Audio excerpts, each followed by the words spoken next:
Students, welcome back to our new lecture with new chapter. आज का जो हमारा चैप्टर है वो मोशन एंड फोर्स है। ठीक है, आज से हम मोशन एंड फोर्स चैप्टर को कंटिन्यू करेंगे। सो मोशन एंड फोर्स दोनों का कॉम्बिनेशन आपको कैसा लग रहा है? मोशन क्या होता है और फोर्स क्या होती है, उसके अंदर हम कौन कौन से एलिमेंट्स को डिस्कस करते हैं, क्या क्या चीज़ें बेसिक्स होती हैं इसके अंदर, ये हम सब आज पढ़ेंगे। सो मोशन देख कर वर्ड आपके जहन में क्या ख्यालात आते होंगे कि मोशन जो है वो ऑब्जेक्ट के अंदर किस तरीके से होती होगी। सो मोशन का मतलब क्या होता है? सिंपल वर्ड्स में क्या होता है हमारा? मूवमेंट। मोशन सिंपल वर्ड्स में क्या होता है हमारा? मूवमेंट। ठीक है, मूवमेंट हो किसी भी ऑब्जेक्ट के अंदर तो हम क्या बोलते हैं? ये ऑब्जेक्ट मोशन में है। या फिर हम कह सकते हैं कि ये मेरा मार्कर पड़ा है, ठीक है, इसके ऊपर मैं लगाता हूँ फोर्स इस डायरेक्शन में, तो क्या हुआ? अब ये जो है मार्कर मूव हो रहा है। तो ये मूव किस वजह से हो रहा है? फोर्स लगाने की वजह से मूव हो रहा है। तो ये जो मार्कर था ये भी किस उसमें था? फॉर्म में, मोशन की फॉर्म में था। ठीक है, अब मोशन और फोर्स का ना बड़ा गहरा ताल्लुक है आपस में। मोशन कभी भी विदाउट फोर्स हो ही नहीं सकती। ठीक है, हमें हमेशा फोर्स अप्लाई करनी होगी तभी हमारी मोशन क्रिएट होगी। अब जैसे मैंने एग्जांपल दी एक इसकी मार्कर की कि मैंने इस पे फोर्स अप्लाई की तभी इसने मूव करना स्टार्ट किया। अगर मैं इसके ऊपर फॉर एग्जांपल कोई फोर्स नहीं लगाता तो क्या ये मूव करता? कभी भी मूव ना करता। एक बुक पड़ी है शेल्फ के ऊपर, क्या बुक उठ के जो है नीचे आ सकती है या इधर उधर हो सकती है, मूव कर सकती है? No, it's not possible, because we are not providing any type of force on it. ठीक है, जब तक हम कोई फोर्स नहीं अप्लाई करते किसी भी ऑब्जेक्ट के ऊपर तब तक वो मूव नहीं कर सकता। ये हमारा न्यूटन का लॉ भी था कि अगर फॉर एग्जाम्पल कोई भी बॉडी हमारी मोशन में है वो हमेशा मोशन में ही रहेगी जब तक हम उसके ऊपर कोई एक्सटर्नल फोर्स वगैरह जो है प्रोवाइड करके उसको हम रेस्ट में ना लाएं। या फिर हमारी कोई भी ऑब्जेक्ट है वो हमारा रेस्ट में ही रहेगा जब तक हम उसके ऊपर कोई फोर्स लगा के उसको मोशन में ना लाएं। तो ये हमारा एक लॉ भी है। ठीक है, तो motion I hope so clear होगा कि मूवमेंट और किसी भी चीज़ के अंदर, या मूवमेंट हम कह सकते हैं कि कोई भी ऑब्जेक्ट हमारा मूव करे with respect to its surrounding, अपनी जो है वो लोकेशन चेंज करे, वो हमारा मोशन होता है। फॉर एग्जाम्पल मैं यहाँ पे एक बनाता हूँ ट्राइंगल, ठीक है, यहाँ पे मैं बनाता हूँ सर्कल और यहाँ पे मैं बनाता हूँ स्क्वायर। ठीक है, अब एक ऑब्जेक्ट है, फॉर एग्जाम्पल ये एक बंदा खड़ा हुआ है, ठीक है, ये यहाँ पे बंदा खड़ा हुआ है। अब ये किसके ऊपर खड़ा हुआ है? ट्राइंगल के ऊपर खड़ा है। अब इसने मूव करना स्टार्ट किया कहाँ तक? यहाँ तक। अब ये आ गया है यहाँ पे, ठीक है, ये यहाँ पे आ गया। अब देखें ये क्या हुआ, इसने अपनी पोजीशन चेंज की। पहले ये कहाँ पे खड़ा था? ट्राइंगल के पास खड़ा था। अब ये कहाँ पर आ गया? ये सर्कल के पास आ गए। तो जाहिर सी बात है इसने कोई ना कोई डिस्टेंस जो है वो कवर किया होगा तभी जाके ये सर्कल के पास पहुंचा है। And again it's moving and ये यहाँ पर आ गया। अब ठीक है, ये इधर आ गया। अब देखें यहाँ पे भी इसने कोई ना कोई डिस्टेंस कवर किया होगा। ठीक है, अब मोशन में आपको किस सेंस में बताना चाह रहा हूँ कि ये जो है ना ये हमारी इस पोजीशन पे आ गया। अब पहले ये खड़ा था ट्राइंगल के पास, इसको क्या नजर आ रहा था? ट्राइंगल। इसने थोड़ा सा मूवमेंट की और ये आगे आ गया सर्कल के पास। अब देखें क्या इसकी सराउंडिंग चेंज हुई? पहले इसके सामने ट्राइंगल था और अब इसके सामने क्या आ गया? सर्कल आ गया। एंड देन इसने अगेन मूवमेंट स्टार्ट की और ये यहाँ पहुंच गया। ठीक है, मोशन करके। अब यहाँ पे देखें इसके सामने क्या आ रहा है? अब इसके सामने स्क्वायर नजर आ रहा है। पहले इसको सराउंडिंग में क्या नजर आ रहा था? ट्राइंगल नजर आ रहा था। उसके बाद ये थोड़ा मूव हुआ, जब इसको क्या नजर आया? सर्कल नजर आया। उसके बाद क्या नजर आया? स्क्वायर नजर आया। सो बेसिकली मोशन भी यही होती है कि अगर हम फॉर एग्जाम्पल कोई भी ऑब्जेक्ट मूव करे किसी जो है फॉर एग्जाम्पल किसी भी फोर्स की वजह से और वो अपनी सराउंडिंग चेंज करे, उसको हम मोशन बोलते हैं। अब देखें इसने अपनी सराउंडिंग चेंज की। यहाँ पे इसकी सराउंडिंग्स में ट्राइंगल था और यहाँ पे इसकी सराउंडिंग में सर्कल था और यहाँ पे इसकी सराउंडिंग में स्क्वायर। सो इसका मतलब ये हुआ कि ये जो ऑब्जेक्ट है ये मोशन में है और ये अपनी सराउंडिंग जो है वो चेंज कर रहा है with respect to time due to force. ठीक है, यहाँ तक बात क्लियर हुई?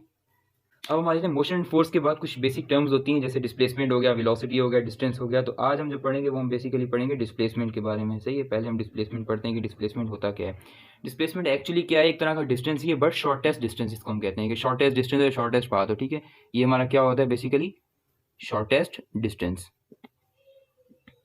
अब मैं आपको एक एग्जांपल देता हूँ, उससे मुताबिक आपको मैं समझाता हूँ कि डिस्प्लेसमेंट ये शॉर्टेस्ट कैसे होता है और डिस्टेंस कौन सा होता है। फॉर एग्जांपल ये हम यहाँ पे खड़े हैं और एक है घर यहाँ पे। ठीक है, ये एक घर है, हमने यहाँ पे आना है।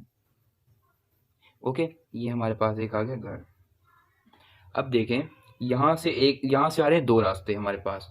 एक हमारा रास्ता है यहाँ से लेके कुछ इस तरीके से आकर ये यूं। ठीक है, ये एक गली है, फॉर एग्जांपल ये रोड है, यहाँ से ये इस तरीके से रास्ता आ रहा है। और एक हमारा रास्ता है यहाँ से ऐसे। अब देखें इसके पास पाथ तो दो हैं, एक इसके पास पाथ ये वाला है, एक इसके पास पाथ ये वाला है। अब इसको कौन सा पाथ चूज करना चाहिए कि ये जल्दी घर पहुंचे? ये हमेशा जो है आपने ये बात जहन में रखनी है कि हमेशा हम शॉर्टेस्ट डिस्टेंस को ही प्रेफरेंस देते हैं। ठीक है, तो शॉर्टेस्ट डिस्टेंस हमारे पास कौन सा होगा? हमारे पास ये वाला डिस्टेंस होगा। और लॉन्गेस्ट डिस्टेंस हमारे पास क्या होगा? हमारे पास ये वाला पाथ होगा।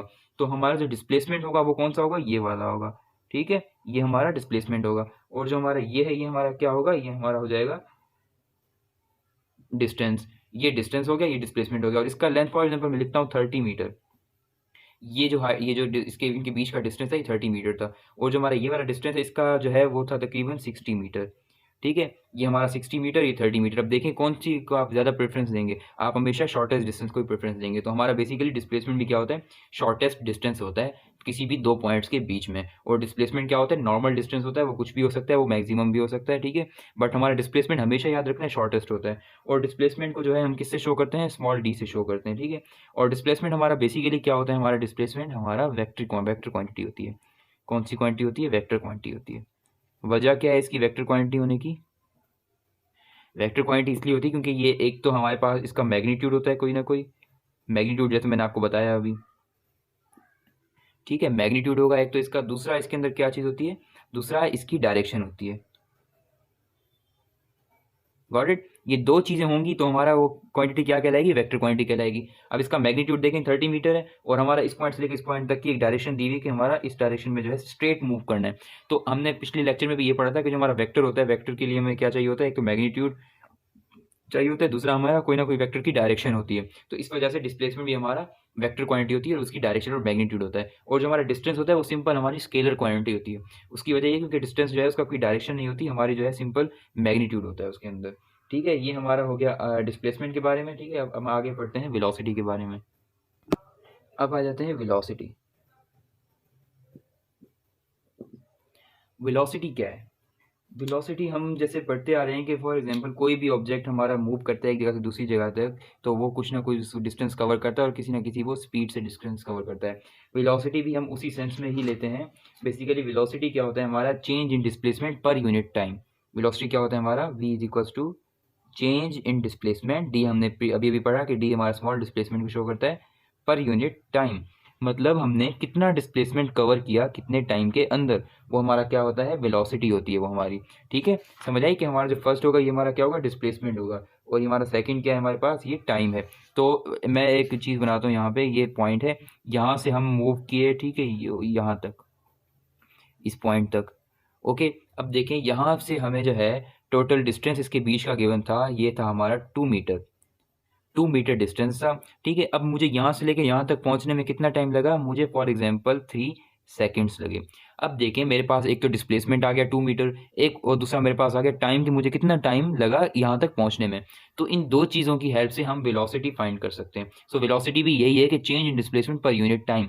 किसी भी हम फॉर एग्जांपल जैसे हम जो है कोई ऑब्जेक्ट होता है वो मूव कर रहा होता है, तो जाहिर सी बात है जब वो मूव कर रहा होगा तो वो कोई ना कोई डिस्टेंस कवर या डिस्प्लेसमेंट कवर कर रहा होगा, कुछ ना कुछ उसके ऊपर टाइम भी लग रहा होगा। तो अगर मैंने ये एग्जांपल लें, इसकी बेसिस पे अगर हम वेलोसिटी देखें तो क्या होगी, तो वेलोसिटी बेसिकली हमारे पास डिस्प्लेसमेंट क्या है 2 मीटर, अपॉन टाइम क्या है हमारे पास 3 सेकेंड्स, तो मैं लिख देता हूँ 3 सेकेंड्स। सो 2/3 जो है हमारा क्या होगा, इसकी वेलोसिटी होगी। तो ये किसके इक्वल हो जाएगी, 0.66, ये क्या है मीटर, और अपॉन में क्या है सेकेंड, सो मीटर पर सेकेंड।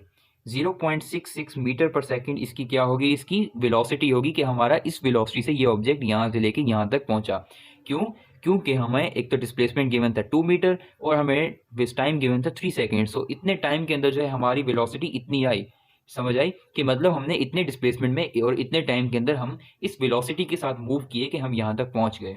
ओके, ये बात क्लियर हुई यहाँ तक कि सिंपली हमने क्या करना है, डिस्प्लेसमेंट और टाइम को डिवाइड कर देना है। और वेलोसिटी हमेशा क्या होती है, वेलोसिटी हमेशा हमारी वेक्टर क्वांटिटी होती है। ठीक है, ये हमारा क्या होगा, वेलोसिटी हमेशा वेक्टर ही होगी, बिकॉज एक तो इसका मैग्नीट्यूड होता है, दूसरा इसकी कोई ना कोई डायरेक्शन होती है, और ये इसका यूनिट क्या होता है हमारे पास, यूनिट होता है मीटर पर सेकेंड। ठीक है, ये हमारा वेलोसिटी का यूनिट होता है मीटर पर सेकेंड। इसका फॉर्मूला होता है डिस्टेंस अपॉन टाइम, यूनिट होगा मीटर पर सेकेंड, क्वांटिटी होगी ये वेक्टर। ठीक है, और इसके अंदर कौन कौन सी चीज़ें लेते हैं, displacement and time. Got it. अब हम देखेंगे इंस्टेंटेनियस वेलोसिटी। ठीक है, इंस्टेंटेनियस वेलोसिटी, इंस्टेंटेनियस वेलोसिटी सोच के आपके जहन में क्या आता होगा कि ये क्या होगी, वेलोसिटी होगी। जी बिल्कुल, ये वेलोसिटी ही होगी हमारी। कौन सी वेलोसिटी होगी, वर्ड से पता चल रहा है इंस्टेंटेनियस है, तो इट मीन्स इंस्टेंटेनियस ही होगी। ठीक है, इंस्टेंटेनियस ही वेलोसिटी होगी हमारी। और ये होती क्या है, बेसिकली इंस्टेंटेनियस वेलोसिटी हमारी वो वेलोसिटी होती है जो एट एन इंस्टेंट हो।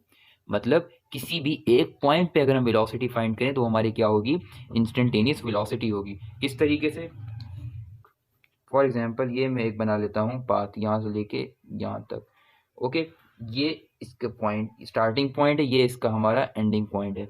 अब यहाँ पे जो है, यहाँ से ऑब्जेक्ट जब स्टार्ट हुआ उसकी वेलोसिटी थी 10 मीटर पर सेकेंड, ठीक है, 10 मीटर पर सेकेंड वेलोसिटी से ये ऑब्जेक्ट मूव करता करता जब यहाँ पर पहुँचा था तो उसकी वेलोसिटी हो गई थी अप्रॉक्सीमेटली इक्वल्स टू 13 मीटर पर सेकेंड, ठीक है। अब देखें, स्टार्टिंग में हमारी 10 मीटर पर सेकंड थी और एंड में हमारी 13 मीटर पर सेकंड थी। अब कोई हमें कहे कि भाई आप बताओ इसकी इंस्टेंटेनियस वेलोसिटी क्या होगी। इंस्टेंटेनियस वेलोसिटी बेसिकली वो वेलोसिटी होगी, वो किसी ना किसी हमें एक पॉइंट पे मांगेगा।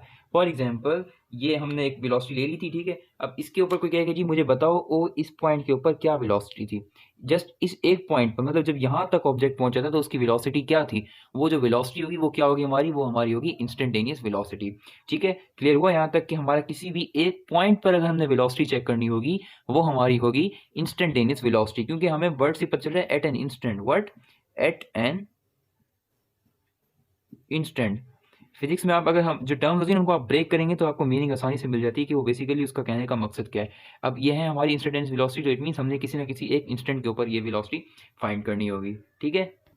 अब अगर ये तो हमने जैसे वर्बली समझ लिया, अब मैथमेटिकल फॉर्म में जो है इंस्टेंटेनियस वेलोसिटी कैसे हम फाइंड करते हैं, वो हमारा उसका एक फार्मूला होता है, वो हमारा क्या होता है, वेलोसिटी। अब ये वेलोसिटी कौन सी है हमारी, इंस्टेंटेनियस, तो मैं यहाँ पे लिख दूंगा INS जो कि शो करेगा इंस्टेंटेनियस को, ओके। अब इसमें हम लेते हैं लिमिट। लिमिट हम क्यों लेते हैं, बेसिकली क्योंकि जब हमने एक पॉइंट पे फाइंड करनी होगी तो वहाँ पे टाइम क्या होगा, अप्रॉक्सीमेटली इक्वल्स टू 0। सो हम जो लिमिट लेंगे वो हम क्या लेंगे, लिमिट लेंगे change in time is about 0, ठीक है। Change in time tends to be 0, आगे हम लगा देंगे चेंज इन डिस्प्लेसमेंट जो हमारा ऑलरेडी फार्मूला होता है अपॉन में टाइम, और टाइम का भी हमारा क्या होगा, चेंज ही होगा। क्यों, क्योंकि यहाँ पे डिस्प्लेसमेंट और होगा, यहाँ पे और होगा, यहाँ पे और होगा, यहाँ पे और होगा, और टाइम भी यहाँ पे 1 सेकंड लगा होगा तो यहाँ तक 2 सेकंड लगा होगा, तो यहाँ तक आते हैं तो इसको कोई ना कोई टाइम चेंज लगा होगा, ठीक है। तो मैंने लिख दिया चेंज इन टाइम। अब ये डेल्टा टी अबाउट टू 0 या 10 to 0 क्यों लिखा मैंने, क्योंकि हमने वेलोसिटी फाइंड करनी है इंस्टेंटेनियस किसी एक पॉइंट पर। जब भी हम किसी एक पॉइंट पर इंस्टेंटेनियस वेलोसिटी फाइंड करेंगे हमेशा कीप इन माइंड कि हम वहाँ पे टाइम को अबाउट टू 0 कंसीडर करते हैं।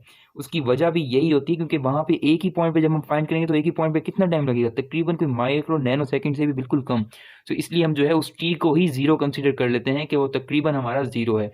तो उसकी बेसिस पे हम क्या फाइंड कर लेते हैं, हम फाइंड कर लेते हैं इंस्टेंटेनियस वेलोसिटी। तो उसका फार्मूला क्या होगा, limit delta t tends to 0 displacement upon time, या फिर change in displacement upon change in time, ठीक है। तो आज के लिए इतना काफ़ी है। इंशाल्लाह हम नेक्स्ट टॉपिक में जो है एक्सेलरेशन पढ़ेंगे, इंस्टेंटेनियस एक्सेलरेशन पढ़ेंगे, वेलोसिटी टाइम ग्राफ पढ़ेंगे, ठीक है। So stay tune with us, okay. अगर आपको कोई भी इशू या कोई भी क्वेश्चन हो तो आप नीचे कमेंट बॉक्स में पूछ सकते हैं, इंशाल्लाह I will be there, okay. अल्लाह हाफिज़।